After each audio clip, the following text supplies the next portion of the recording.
What is up, guys? Welcome to episode 6 of the podcast. We have a very special guest, Adriana Guerrero. Thank you so much for coming on the podcast. Hello, Sasha. Thank you for inviting me. I didn't even know you were in LA till literally like last night, I want to say, because I saw you on a cruise for like 2 weeks. I had no idea you were in LA. Yeah. What happened there? You know, I try to keep it moving. I try to keep it mysterious, just kind of tiptoeing my way around the U.S., maybe around the world. I decided to stay for a couple days in Santa Monica, Venice, see some folks, hang out. Card related stuff or just? It's always a little card related. Is that something you want to get done? Yeah.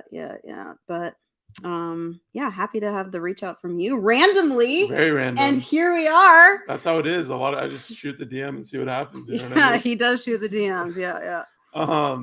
If people don't know, like, what's your current like occupation right now? What are you currently doing? So hello world. I am AG, the head of marketing at Alt, and we are an alternative investment platform. We started about a year ago, and I joined the company about 10 months ago to lead all marketing, and take us out into the world. What were you like doing? Like, were you into cards beforehand or? Yeah, so I grew up in Indiana, okay, in the Midwest, playing basketball and soccer. So Reggie Miller was like my guy, late 90s. And in junior high, I got rewarded by my parents with packs of cards for like playing the piano, for, getting good grades. And so I got really into it in the late 90s. I mean, it was a little junk waxy, but it's all good. Yeah. And then I got back into it during COVID. Watched a lot of you, I gotta say. Watched a lot of SashaT. Shout out. So coming full circle right now. Yeah, that's dope. When you first got in, like, was it like, what was your experience like during COVID getting in? Like, did that nostalgia come back for you? Like, I don't know, take me through that experience, like that first like 2 months of getting back in the industry. So it was actually my ex who brought me back in. He was really into Topps, what was it, Project 2020? Yeah, that was a big that was an interesting project. Man, it really was. And I think they did a great job targeting people on Instagram, advertising. And so a lot of my friends were getting back into it this way. And I just kept hearing more and more about it. The art piece of 2020 was really intriguing to me, and the collaborations were intriguing because that's what I did at Nike.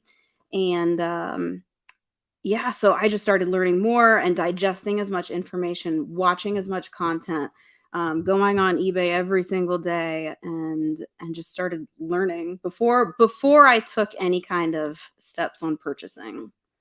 That's dope to hear, because I feel like a lot of people, when they get into the industry, they just want to go and buy something. And most times when that happens, they turn to get a negative ROI, and then they're like, I'm out, right? Yeah. So it's cool to see, like, for like you actually spent the time to learn, like, take in content, take in information before even making a purchase. Yep. Yeah. It took me probably 3 to 4 months of just doing solid research and seeing the trends and figuring out the players that I wanted to invest in before I actually made a purchase. Did you purchase anything Project 2020 wise? I did not. Because I didn't see the value in it. Sorry, guys. No, I respect that, because at the time it was like this huge thing. Like, reselling Discords were all like getting into it heavy. True collectors, like in cards, it was kind of like 50-50. Some people loved it and some people hated it. Yeah. And then we did see kind of like this huge like crash of it almost, right? Yeah. But I think there's like things like that we, in the industry, like, we can take away from, and like, this was what was good about it, right? Like, and this was what didn't work, because that was like one of the first kind of like projects to innovate in a way. Yeah. And it was really art forward, which a lot of people appreciated. Yeah. Nostalgia forward, collaboration forward. Did you get into SashaT at all? I did not. I was too nervous. Yeah. I wish I did at the very beginning, but I was just like, I'm a very calculated risk taker. And so by the time that I did my due diligence and I went through the work of all of the education, it was too late. Well, I mean, a lot of that stuff came down too, right? Yeah. So it's probably not a bad thing that you didn't get in. Do you mess with NFTs or anything like that at all? Like, I am learning about NFTs. Okay. I've been investing in crypto since 2016. Oh, so you're an early bird. Yeah. Well, I mean, just Bitcoin. Okay. Fortunately, I was able to invest in 2 Bitcoins in 2016. What was the price of Bitcoin in 2016? What I bought it at was, maybe it was 2017. I bought it at around 3,300 for 1 Bitcoin. That's solid. Yeah. It's very solid. 3,000. That's a good ROI. It's a good ROI. Yeah. What's it at now? Like 40,000? Somewhere around there? Uh-huh. So you just like, are you kind of an investor that's like a long-term like player, or are you like a flipper? Yeah, I'm a long-term holder. That's why I do so much research, because one purchase kind of set it there and almost forget it. I feel like a lot of people, like, especially when they don't do the research information, like when they buy something, they're just like, oh shit, I shouldn't have done that. Yeah. But it seems like more with you, like you do, like you put so much time into it that do you feel confident when you finally like make that play? Super confident. Yeah. That's the goal, right? Yeah. With a little bit of tiny speculation, but mostly research-based, yeah. And what were you doing? Because you mentioned you worked at Nike. What were you doing before Alton? Yeah, so I was at Nike for 13 years. I started in Los Angeles doing soccer marketing. Okay. The entire time I was in brand marketing. And about every 2 years, I just jumped around job to job, different categories, worked in almost every single sport category that Nike had, from running to football to basketball, soccer. And the majority of the time at Nike was spent in the space of what we call energy marketing. Do you know what energy marketing is? No idea. Energy marketing is creating the hype for the brand, for only the most exclusive, the rarest, the things that people get people talking about the rest of the offering. And so what this is, I was the global energy brand collaboration director for Nike, overseeing the cultural partnerships, including Kendrick Lamar, Fear of God and Jerry Lorenzo, Pigalle, Clot, John Elliott. And so what we did was create these magical collections and these magical partnerships that brought in basically the coolest of the cool communities that could then be spreading the gospel of Nike to everybody else. How do you go about like reaching, those people though? Like what kind of goes into that? Can you like dive a little bit more into that for me? It's the power of collaboration. Okay. So at Nike, you identify people who, what we as a brand, and we as like a sneaker forward brand, we couldn't do ourselves. Communities of people that we couldn't reach ourselves. And so we needed an external collaborator to do this for us, or to help us. So is like, can you give me an example of like a collaborator you guys worked with? Yeah. So Fear of God, Jerry Lorenzo, super popular right now with his Essentials line. I managed this campaign for Nike for about 2 years. And we saw the power and the potential of his following. It was so massive, and they treated Jerry with the utmost respect, and everything he did, his followers wanted to be a part of and wanted to do. He also had a really interesting design aesthetic that no designers at Nike really were tapped into. So it's just that whole idea of 1 + 1 = 3. You create this magical space together that's never existed before.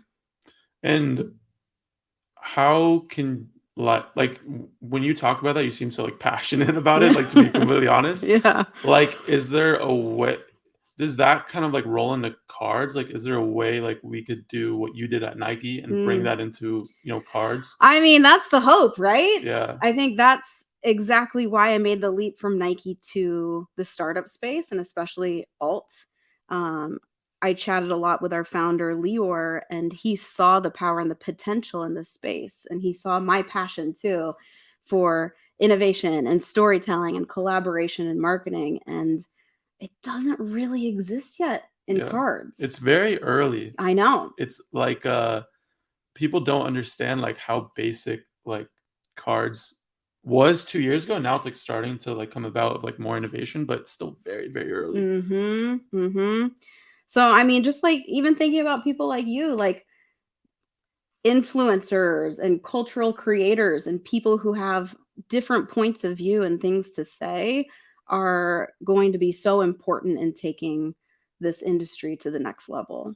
And especially when partnering with companies like Alt or whatnot with a specific plan and point of view, like anything is possible. Anything is possible with like creative minds that can come together. And with Alt, because you're the head of marketing at Alt right now, but it doesn't seem like, from what I'm seeing, it doesn't seem like you guys are going like full force in that marketing right now. It seems like you're kind of collecting data, just like how you do with your investing. Very similar. But what, like, when is that going to happen where you're like, all right, it's time to, take this, company and really show it to people? Yeah, that's a good question. I think because we have been only around for a year, slowly building up our team. I was employee number 39, I believe, and now we're at about 85 people. Marketing was the last group to be hired because we needed a product first, of course. We needed an MVP, we needed an app. And so now that those things are kind of getting a little bit more stable, it's going to be marketing's time to shine. So yes, we will be coming out with more really interesting activations, and pairing this along with new product features, and trying to pull in different types of communities. People that are not even into sports cards will be able to start investing in sports cards, the hope, and appealing to a whole bunch of different communities through, different methods of storytelling. So yeah. So I'm going to play devil's advocate here. I'm going to say, all right, I see it. I've looked at the website. I've gone through it. What is that like? How does that make you any different than, let's say, eBay? Okay. Good question. Come at me. Come at me hard. Yeah. So we're a startup and we're trying to do things completely different. So first of all, our fees are the lowest in the industry. Okay. And we do this. What are your fees at? Right now it's at 1.5% for sellers. Okay. Because this is all done via ACH bank transfer, which is a little bit different. And some people do request just doing credit cards, just doing PayPal, but that's also how we keep our fees low. It is like a traditional bank. Yeah, you don't have that like 2.9% or whatever 3 or 4% credit card fee. Exactly. Okay. Or PayPal. So that is our intention, is to act like a bank of culture, a bank of alternative assets eventually. We will be providing both liquidity and just power to collectors. The power that your investments, and you may not have even seen these things as investments, your huge vinyl record collection, my 1,000 pairs of sneakers that were sitting in the garage. You have 1,000 pairs of sneakers? I did when I left Nike. Damn, that's crazy. So people like me or them, or using your sports card collection, we will identify this as a store of value to get a loan for a house eventually. So what you're basically saying is you'll be able to, whatever you have in your vault, hypothetically, it could be a card, it could be a watch, it could be any sort of collectible. You'll be able to identify, okay, this is conservatively worth 100,000. We will give you X amount to loan against it. Correct. Yes. Down the line. So that's what will separate you from essentially places like eBay and stuff like that. Yeah, I think just the idea of Alt acting more like a financial institution of sorts for alternative assets. You're a bank in a way, right? Potentially, yes. It's interesting. But right now, currently, you guys like if somebody is a consumer, right? They're in cards, they buy cards, they sell cards. Like what does Alt provide currently? So currently we have an exchange, a buy and sell marketplace. We have liquid auctions. Yep. Which that's a big one. Every other week, ending Thursday, actually ending tonight. What do you think I'm going to be doing tonight? He is going to be buying half of our auctions. Yeah. Probably not, but there's a lot of good deals on there. Yeah, I mean, we are highly curated with what we put on there. We don't accept everything that is submitted to, because it should be investment grade assets that are rare and scarce and typically numbered. Yep. Well, that's a beautiful thing about going to liquid auctions is you go on there and it's like banger after banger after banger after banger after banger. I know. And I'm like, damn, like to get these sorts of cards, you have to go to 20 different places, but on here, like you could just get a great collection of inventory. Yep. It's crazy to see. Yeah. I mean, I think it's really cool, especially for the newer investors too, that are a little bit timid on what cards to buy. Anything in liquid auctions is a great card to own. And how does that work? Like if somebody's saying, okay, I want to go buy that card, because I've had this happen before where somebody DM me and was like, oh, I was trying to buy this card on liquid auctions, but for some reason it wouldn't let me bid. Right? How does that work to be able to bid on the auction? Yeah, so it is a little bit different of a process. Just going back to keeping our fees as low as possible. You do have to connect your bank account, and you do have to connect your social security number for potential eventual tax implications. So everything is done via bank and bank transfer. You have to load your account in advance. And then you will basically have a credit of your money in there to use. So let's say I wired in, $10,000, right? Okay. How soon could I be able to use that money, like on a liquid auction? It depends on your bank. Sometimes it can transfer instantly. Okay. Sometimes it takes up to 3 days. And so that's why we are very proactive with helping people try to do it as far in advance as possible. So if, like, hypothetically today liquid auction ends, if I were to transfer money in today, you might. There's a chance. You might. That's good to know. And then what is like if I transfer 10,000 in, can I only use 10,000? Good point. No. So we do have buying power. I believe right now, is it 2x or 3x? I want to say 3. I think it's 3. Yeah, I think you guys just upped it, I want to say. Oh, nice, Sasha. You've been following along. Sheesh. So if you have 10,000 in your bank account right now, you can actually bid up to 30,000 in auctions. And then let's say I do win, $30,000 worth of stuff. Mm-hmm. How soon would I have to be like, okay, now I got to send another 20 in? Like, what is that? Do you know that time range exactly? It's a couple days or something like that. I think it's a couple days, maybe up to 7 days. Yeah. Yeah. Well, and the reason I wanted to bring all this stuff up is because I just do, like, via DM or whatever, or at shows, I do hear it a lot. Yeah. And I'm like, it's not that complicated. It's just like, it has to be explained, right? It's different. And that's where marketing comes into play too. Like, correct. If you can explain that out to the everyday eBay consumer, I think, more times than not, when they hear, okay, the fees are only 1.5%. 1.5% for selling on the exchange and 8% for selling in auctions. Got you. I mean, that's still lower than eBay. Very much so. And how does it work? Like, let's say I want to send a card into liquid auctions, right? Yeah. Like, how does that process work? Do I need to talk? Who do I have to talk to? Do I even have to talk to somebody? Is it over the computer? Yeah. So if we have a card in your vault already, it's just one click to submit to the auction. That's it. If it is not already vaulted, it's a super easy process with getting things submitted to us and into your vault or into the auctions. It typically takes about 3 business days from when you request a submission to when it's photographed and in your portfolio. 3 business days, pretty good, I would say. Yeah. And if you want to submit into the next auction, we can most likely get any cards into the next auction too. And how does payout work after, like, once this card sells? Payout is instant, literally within seconds of auction closing, which is that's the greatest thing, I think, for sellers. You don't have to wait for the other person to pay. You don't have to deal with any kind of returns, any fraud at all, because people already have the money in their account. It's instant.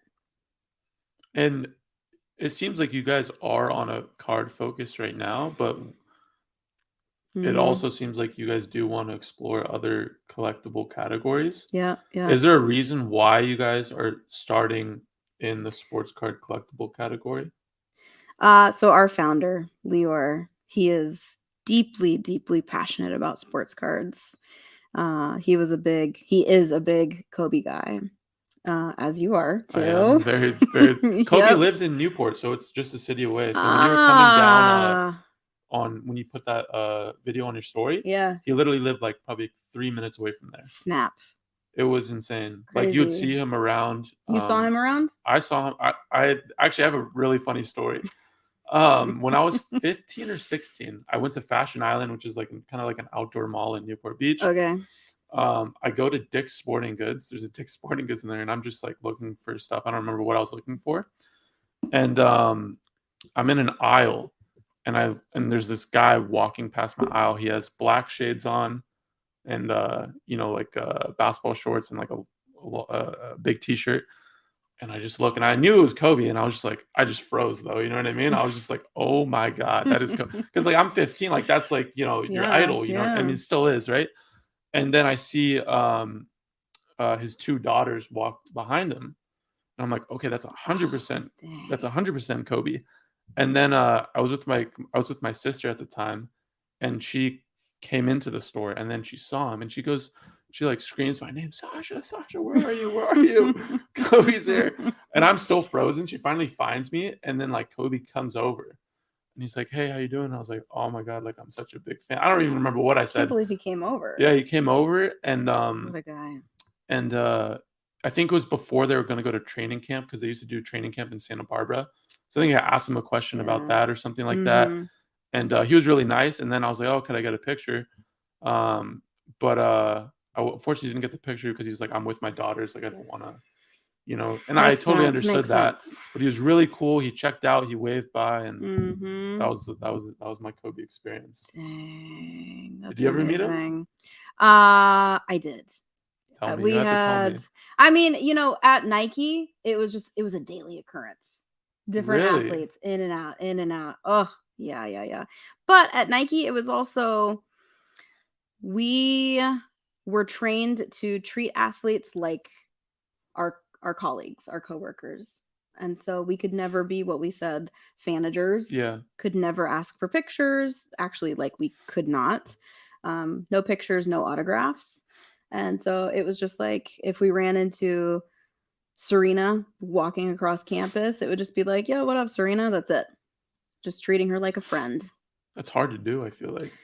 It is, but after 13 years, it just becomes part of your life. But were you able to, cultivate relationships with any of, these athletes? Or Oh yeah, definitely. So I worked in tennis for a good amount of time, a couple of years, 3 years. And so working in tennis, I went to every single slam. Australian Open, French Open, Wimbledon, and US Open. And we did photo shoots and video shoots with the athletes. So Roger, Rafa, Serena, Grigor, Nick Kyrgios. Insane. It's just it just becomes, that's your lifestyle. Well, so I mean, you're working at Nike, you got to meet all these athletes. Like, why leave? To be honest, right? I know. I get this question a lot, of course. It was great, and I feel like I got the best education in marketing and storytelling and design that anybody could ever hope for. I learned from the greatest minds. But there just comes a point when you get to a certain level in the corporate world where it becomes less about connecting with the actual customers and more about just dealing with numbers and just the corporate culture. A little bit of politicking, Game of Thrones-ish type stuff. So I just wanted to take everything that I learned and kind of get back to my roots and help out other companies take them to this next level. How has it been joining like a startup? It's got to be like an interesting experience. Sasha, you're right. It is wild. It is wild because every day is different. You are responsible for if this company succeeds or fails. Yeah. And so the grit is real. You have to be super gritty, willing to do anything. You have to move fast, act fast, make quick decisions. Hundreds of micro decisions a day. That's the beauty of it too, right? Like I feel like when you go to a big corporate company, being able to shift, like, it's not really possible, right? Because it's such a big company. You'd have to go through like 3 different managers or whatever, and then finally they say no. Whereas a startup, it's like we're still trying to figure out who we are as a business, and we need to be able to shift whenever because we need to figure out this thing, right? Exactly. The power is in your hands. If you have an idea, go execute. Just make it happen. Like test and learn. And I love it. I love it. What are some of the things that you want to accomplish with all, like in terms of not only marketing, but as a culture? So I really want to get our company out there from a brand standpoint, ASAP. So some big moments for us are going to be NFT NYC coming up. We'll be there too. Nice. We're working on a couple events. Okay. I'm gonna have to talk after. Okay. And then of course the national. Yep. Mm-hmm. This will be your first national or second? Second. How was your experience at the first national? At your first national? Because that was mine too. That was gnarly. That's what it was. It was gnarly. Man, it was just like, how much talking can one person do in 24 hours? But it was super energizing, like at the same time. So yeah, it's just like, man, there's so much potential in this space and you get so energized after something like the national. And so, yeah, we got a lot of ideas up our sleeves, some things cooking. Although it's in Atlantic City, I've never been there before. I feel like I should just. So the OGs have told me that you got to be very careful. So yeah, that's what I heard too. Yeah, I was like, let's go to the pier and go on the amusement park. Oh yeah. And Mark, Ultimate Pastime, was there, and he was just like, no, AG, I don't know you, but don't do that. Make sure you have security. But I mean, there's still like super like interesting and dope concepts that you guys can come up with to do. We're going to take a question in from the chat on Whatnot. Somebody asked, what is an athlete that you haven't met yet that you'd want to meet? Ooh. It seems like you've met like a whole bunch of athletes. I have. I think some of the younger guys that I haven't met, I would love to meet Luca. Seems like such a nice guy. Yes. Like I just imagine sitting here on the couch with Luca, like kicking up our feet, eating some ice cream, playing video games. Yeah, playing video games, like, and just having like a nice little chuckle together. I love Luca. So do you have any Luca cards? I do. Yes, I do. Are you hoping you play? Didn't he not play? He didn't play the first 2 games, right? I don't think he played game 1. He didn't play game 2, but Dallas did get the last game, so it's 1-1. He's supposed to play game 3, but he has a calf strain, and it's like if you play him and he gets hurt, man, your organization, that's rough. But if you play him and he goes off, it's a little tough. It's a little risk. Yeah, it's a little risk. Mark Cuban, I don't know what to do, bro. Love me some Mark Cuban. He's into cards too, right? He's made a lot of investments in companies. Maybe he's made it in. Has he invested? Yeah, he's pretty big on alternative assets and getting into just venture capital and supporting companies and startups. I wonder if he has a Luca Gold. 'Cause I feel like I'm sure he does. there's only 10 of them. I mean, I'm sure he does, though. You probably know Coleman Cards. Shout out Coleman. Yep. He has had this Luka Gold for like 3 years. And he loves the card. Like, I don't think that there might be a number in mind that he would get sell, but a lot of like, these guys that especially love Luka, like money's just like whatever to them. They're like, I want the I like being in the group of people that own this card. Like, I like being in that community. Yeah, it's a little club. It's a club. And I feel like that's a lot of what sports cards is just like a community to interact with people that have similar interests than you. I agree with that. Who's an athlete that you would want to meet? Oh man, I would of course want to meet Kobe again, but unfortunately that will never happen. I don't think people realize how big of a Kobe fan I am. He knows how big of a Kobe fan I am. But currently, all the guys in the Lakers, I'm just a little. I don't like a lot of those guys right now, just because I'm a hardcore Lakers fan, and I couldn't even watch the last 20 games.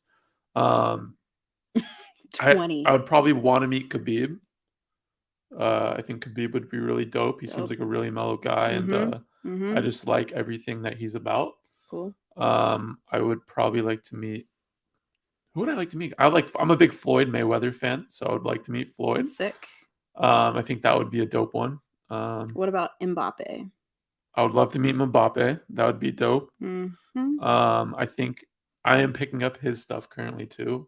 Again, for anticipation of the World Cup. I have Mbappe cycles where I'm like, all right, I buy him up, and then I'm like, all right, I'm gonna sell him, and then I'm like, all right, I need to buy more again. Yeah. It's just weird. Yeah, I mean, we all go through those. And I feel like that's a lot with like collecting. They're like, what do you buy? And I'm like, bro, I don't know. It depends on how I wake up. Yeah. It's like the Lakers, like with LeBron. I was like, I'm buying LeBron, whatever, and then I always move him. But now I'm like, it's a good time to buy LeBron right now. But I'm just like, man, that wasn't a great season. Like, I don't want to buy LeBron right now. Yeah, I feel that. All right, what NBA team are you a fan of mostly? Pacers. All the way, fan? Indiana, let's go. I have not heard that. I don't think I've ever been in the presence of a Pacers fan before. Really? I don't know. Oh. There's not too many Pacers. What a time to be alive. Yeah, I'm Pacers through and through. Colts, Jonathan Taylor, and the Indiana Hoosiers. I went to IU. Interesting. Yeah, so I was really excited about the Halliburton trade. Yeah. Kings got rid of him. We got him, snapped him up. Goodbye, Sabonis. Like, we'll see. Do you collect those guys like on the Pacers or? Not really. I mean, it's not a good investment, right? Exactly. Exactly. Sorry, I'll watch them, but not really invest in them. What is basketball? Probably your favorite sport? Favorite sport to watch? Yeah. Yeah, I like basketball. I enjoy soccer. A little bit of football, a little bit of baseball in person. A little bit of everything, basically. Yeah. And I like the weird and wacky stuff too. So like AAA baseball. In Chicago, the Chicago hot dogs. I love getting, t-shirts and jerseys of just these weird teams out there. I love collecting mascot cards. So it's just, I don't know. You're into the different stuff. Yeah. I like that. Yeah, things that bring me joy. What about tennis? You brought up tennis. Is that like something you're collecting as well? Because Chris Jackson has bought a lot of tennis cards from me. Chris Jackson, yes, is a big tennis guy. Yep. I am not really a tennis collector. I'll watch it, but there's just a few big tennis collectors out there. Yeah.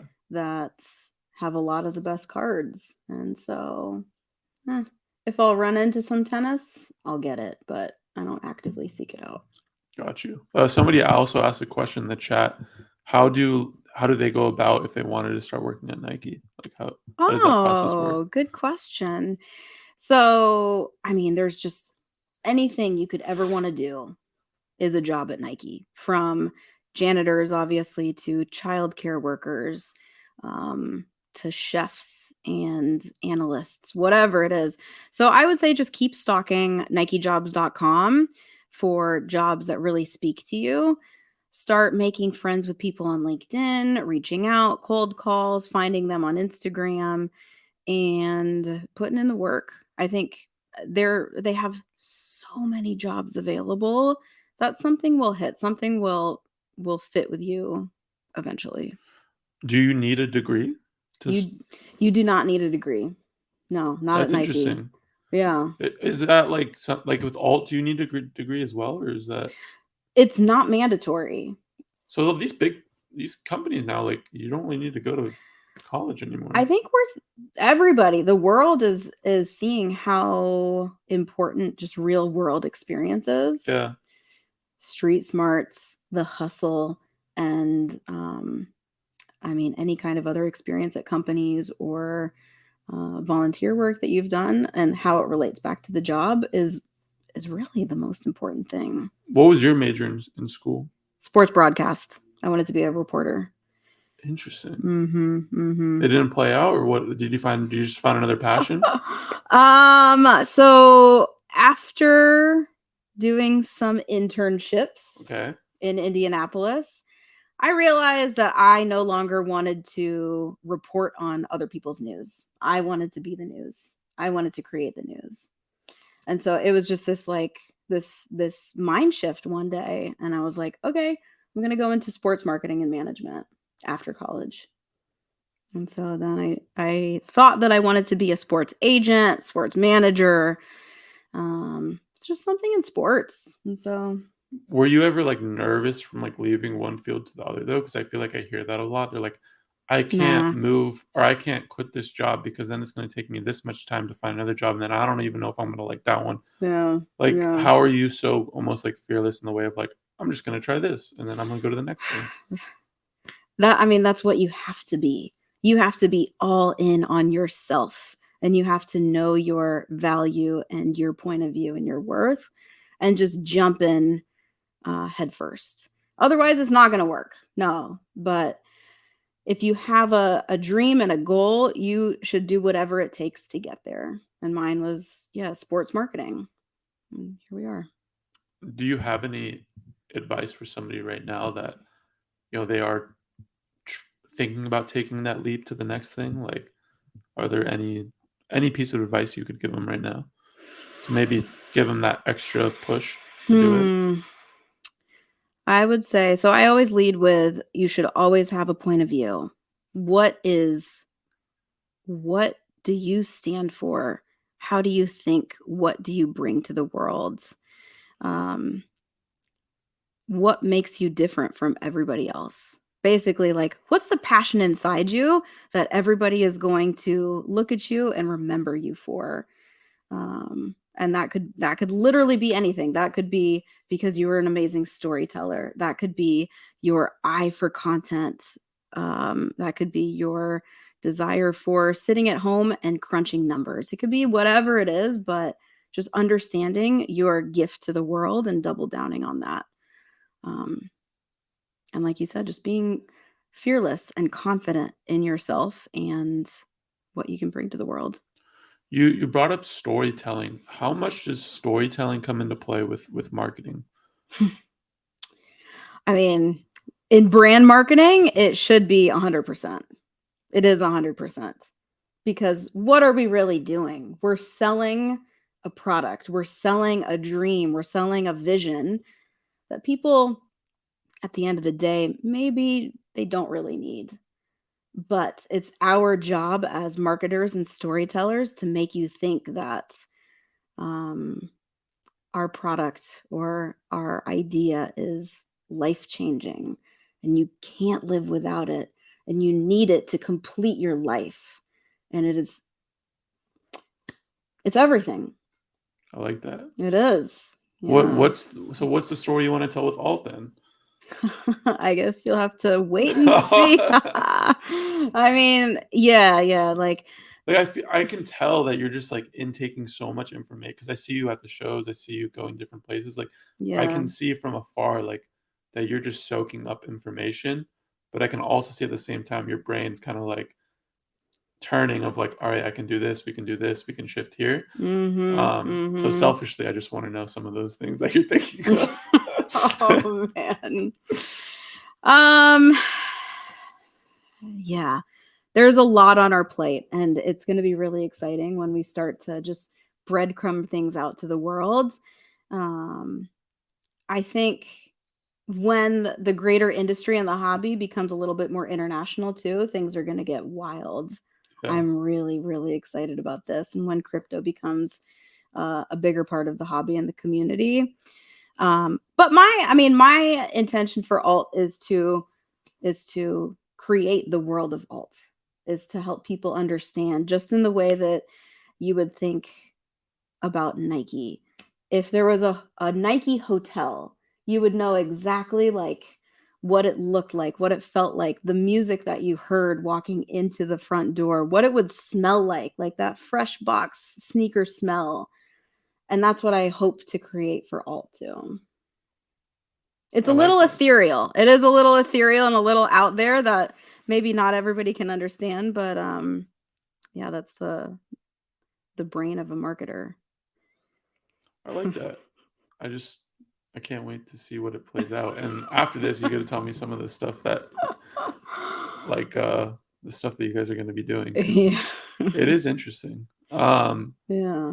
How does, I want to bring this up too, because if you go to Dallas shows and you go to other shows like that, alt is out there and they're buying inventory. Yeah. Is that some, like, and for me, like, too, like, when I see that, like, I don't think people realize how much of a benefit that was for the market, because a lot of the dealers had cards where they had really nice cards and really good inventory, but they didn't really know how to go about selling that inventory. Yeah. So alt coming in and being able to, give fair evaluations of cards and pick those up. Like, what was like the reason behind kind of doing that? Yeah. So because we are a startup, we have to make our market. We can't just snap our fingers and there's going to be 100,000 people instantly using our product, instantly buying and selling inventory on there.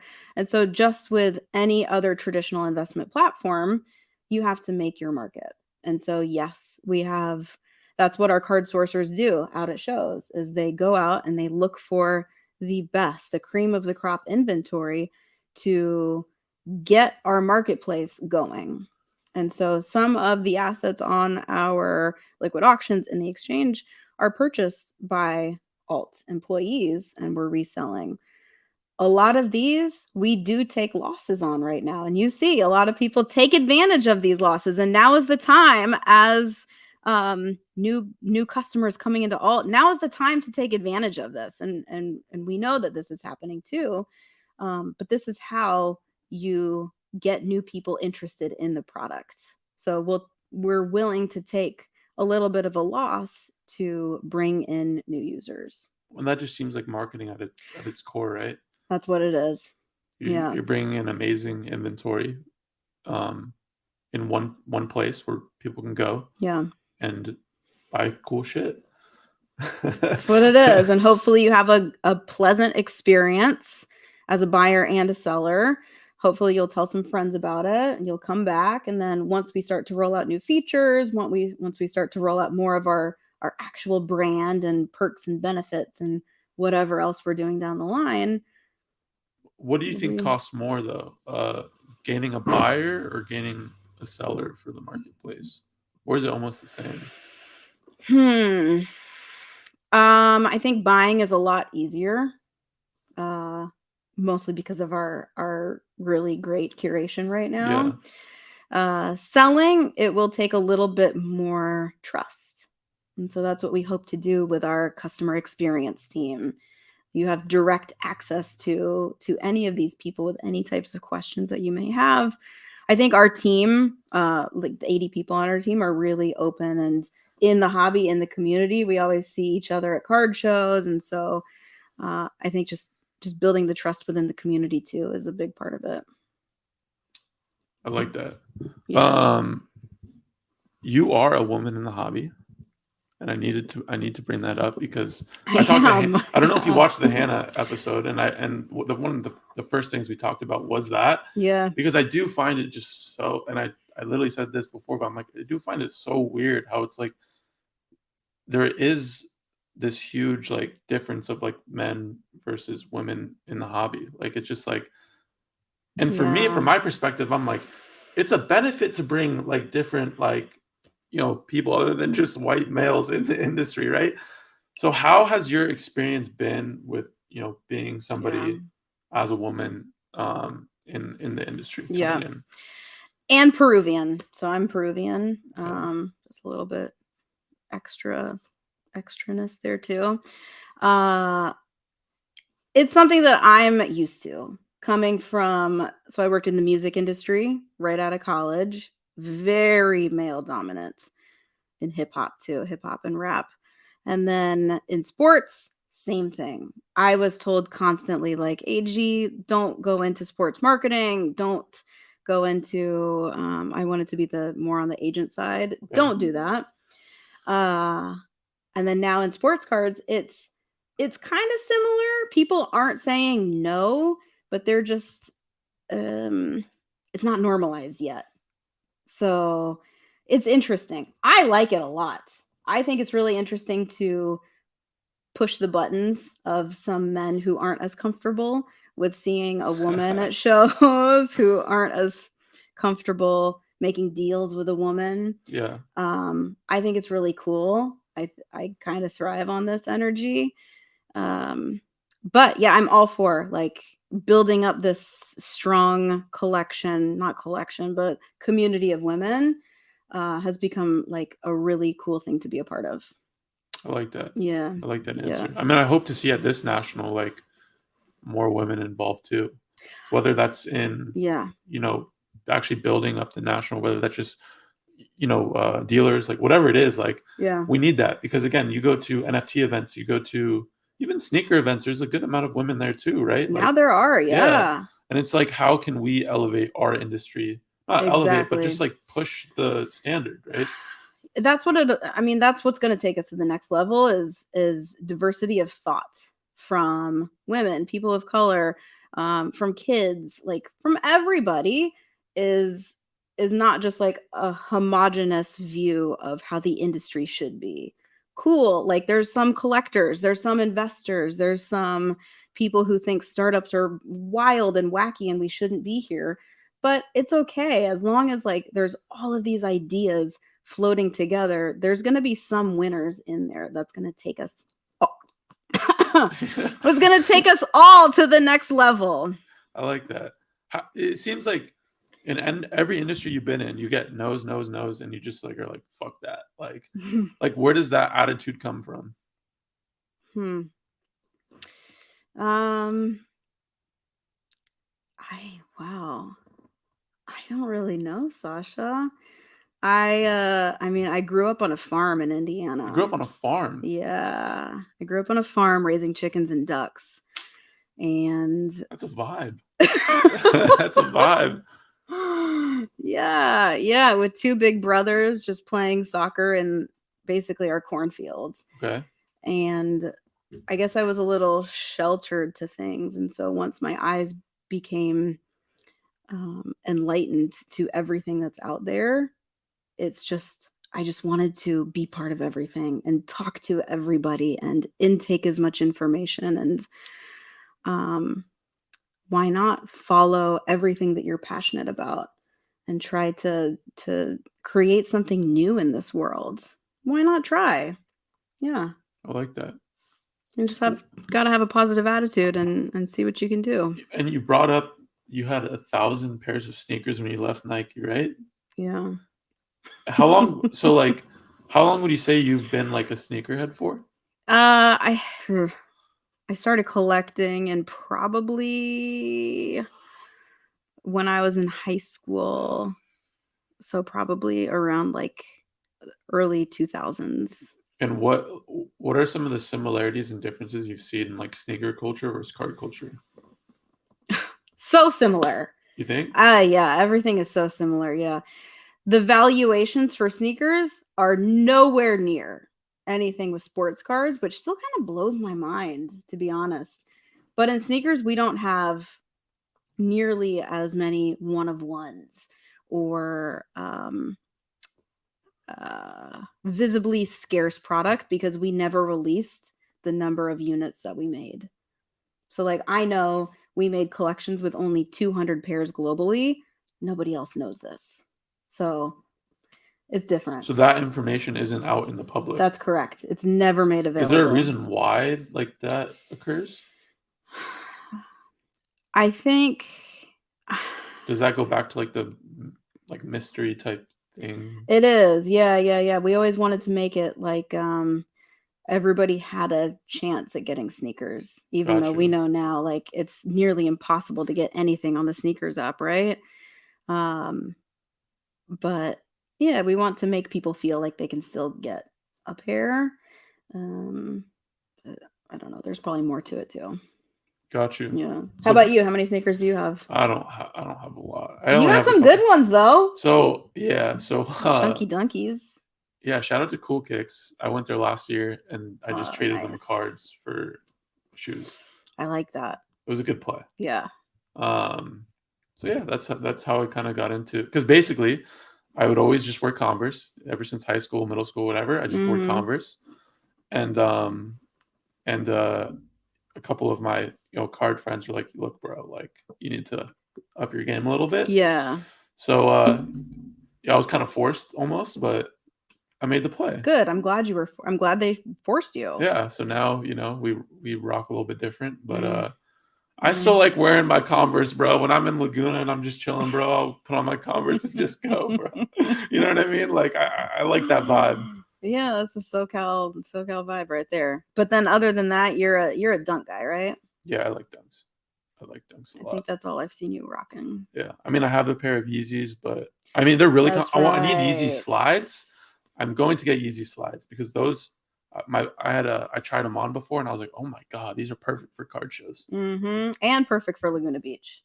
Yeah, 100%. But I don't think people realize how much walking comes into play with a card show. It's true. Like you need a good solid pair of shoes, especially the National. If you do not have a good pair of shoes at the National, you are in big trouble. I agree. I don't know what you're going to be rocking at the National, but I'm going to be wearing Yeezy slides when I get them. I guarantee you that. Because I don't want to be like, I wore my first card show at Dallas. I wore Converse and my feet were like done. The dogs were barking. Yeah, it was bad. Yeah, it was bad. What did you think about Mint? Mint. Because you were there. I was there. Yes, I was there. I thought it was cool. I thought it was a nice elevated conference experience and trade show. It was a step in the right direction, I think. Yeah. I really liked just the card trade show experience. Yeah. It felt really nice. Yeah. It did. I think all of the brands went to the next level with their production of the booths. The speaker series was okay. Yeah. Like I appreciate everybody that was up there and willing to speak and chat. I think we could dig in just a little bit more and get some more topics that people don't even talk about or that we can't already find on YouTube. Yeah. Like Future of the Hobby. Cool. Breaking 101. Cool. What do you want to see? Like give us an example. I would love to see more about like NFTs and crypto. Yeah, I agree. I would love to see more about hearing actually directly from people of color and how to, I don't know, their points of view within the industry and the hobby and how to bring more people of color in, similar to how we did for women. I would love to hear more about different types of alternative assets and how they relay back to sports cards or bringing in these types of communities too. I like that. Yeah. What about you? So, you know how they set up the panels? Like this is like the breaking people and this is like the shop people. Yeah. I would have done it. Take a breaker, take a card shop owner, and then take like somebody that works at Fanatics right? Yeah. And put them all together. Yeah. And that's where you get good content. Mm-hmm. And that's where you get ideas. I like that a lot. I would have done that. Yep. Yeah. Because you get all the same people together, right? It's like you'll say the same thing over and over again. Yep. You'll agree, which agreeing is dope. Like, but like you also, want to have good, interesting points to cover and talk about. That's the whole idea of cross-pollination. Yeah. That's where the new ideas come from. Yeah. But I feel like people are scared to have conflict, I guess. Especially in cards, right? Yes. Yeah. Because conflict isn't always like a bad thing. We're still a pretty small industry in the grand scheme, and rooted in a lot of tradition.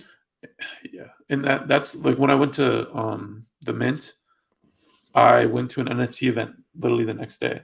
So I got there Thursday afternoon, stayed Friday, left Saturday at 2 a.m. to go to this NFT event. And it was really dope to see like the differences and similarities to the two. Interesting. And the main thing my head kept thinking about was like the NFT community is just so open to bring whoever they want in. And I really want to, I mean, for me, like I really want to see that in cards. I'm not saying it's not like that, but I'm saying like we really need to focus on that. Like as an industry, whether you work at all, whether you work at whatnot, whatever it is, like I think that's like a big focus for the next couple of years. That's cool. And getting people to talk to each other. Like we're not enemies. No. Like I like the guys at PWCC. Brock's coming over here on Tuesday. Nice. Me and Brock, like that's what I'm saying. Like we, me and whatnot work together, and we have somebody on alt on to talk about the industry. It's not like, well, they work there. Totally. It's no, how collectively can we push this industry to where we want it to be? Yeah. Because at the end, we want everybody to win. Everybody gets a piece of the pie if we do it right. I agree. All right, guys, we're going to start the giveaways. First off, we're going to give up a box of 2021 Pieces of the Past Historical Edition. You get 4 cards per box.